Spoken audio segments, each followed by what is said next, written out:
Jasa yang tak akan mampu dibeli dengan harta. Jasa yang punya tujuan merdeka atau mati. Saudaraku, mari kita bangkit bersama membangun negeri tercinta. Selamat HUT ke-75 kemerdekaan Indonesia RI. Merdeka! Momen kemerdekaan menjadi salah satu momen yang membuat seluruh masyarakat Indonesia bersatu.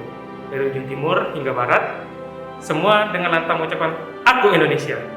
Dari sana kita dapat disimpulkan bahwa kemerdekaan Indonesia adalah momen terbaik untuk menghilangkan perselisihan dan membangun persatuan satu sama lain. Merdeka.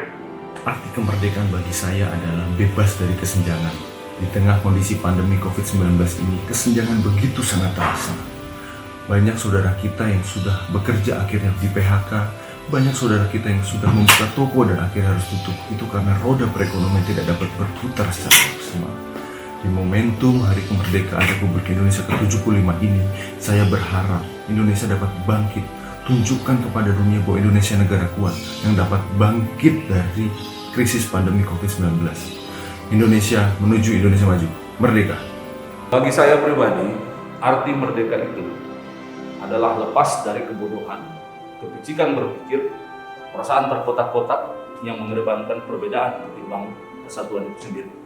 75 tahun lalu, Bapak dan Ibu pendiri bangsa ini sudah bersepakat mendirikan republik di atas dasar perbedaan.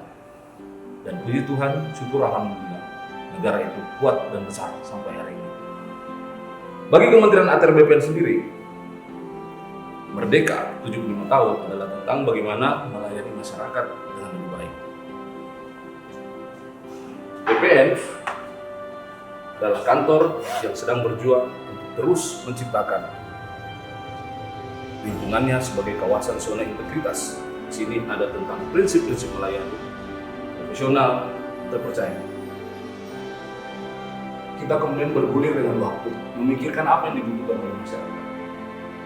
Kita sadar bahwa hari ini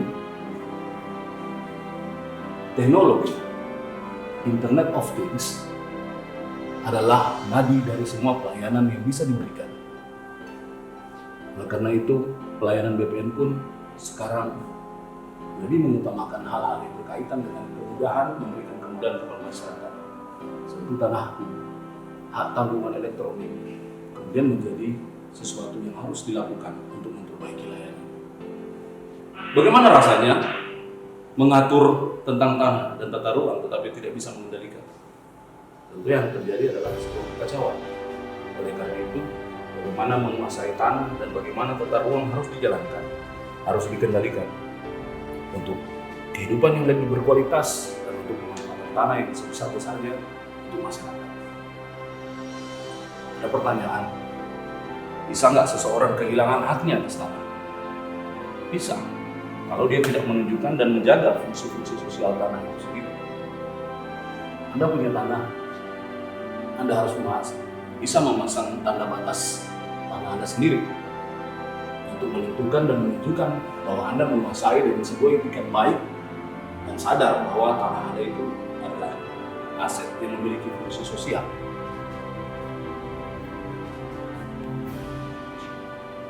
Tahun 2016, BPN melihat dari seluruh bidang tanah, 126 juta bidang tanah yang ada di Republik ini, kita baru mendaftarkan sekitar 40 atau 46 juta bidang tanah. Dan pendaftaran tanah sistematis lengkap atau yang dikenal dengan PTSL menjadi jawaban yang paling efektif untuk mendaftarkan tanah di Republik ini. Dan kita sama-sama berharap tahun 2025 nanti seluruh bidang tanah, 126 juta bidang tanah di Republik ini bisa terdaftar. Mendengar kata reforma agraria, Anda tentu terbayang kepada petani. Anda tentu terbayang kepada masa-masa di mana petani begitu susah mendapatkan akses. Akses kepada aset tanah dan akses kepada pemberdayaan masyarakat. Ini terus-menerus menjadi sesuatu yang tidak mudah untuk diperjuangkan dan dipastikan keberhasilannya. Oleh karena itu BPN menggalakkan program reforma agraria, redistribusi tanah dan pemberdayaan. Kita jalan, kita lihat.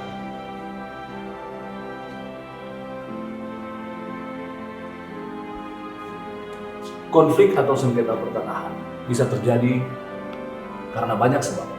Salah satunya karena yang punya tanah tidak menjaga, tidak mengelola tanahnya dengan baik, sehingga tanda-tanda batas tidak diketahui, kemudian dokumen-dokumennya juga tidak diketahui.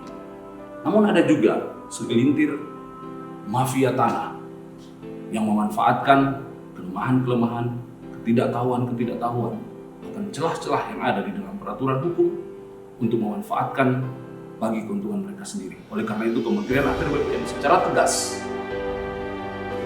berkomitmen untuk menyelesaikan sengketa konflik pertanahan sekaligus memberantas mafia tanah. Akhirnya kita tiba pada cerita bahwa negara ini sedang membangun infrastruktur di mana-mana, menunjukkan bahwa republik ini sedang berjalan dalam track yang benar menuju negara yang maju.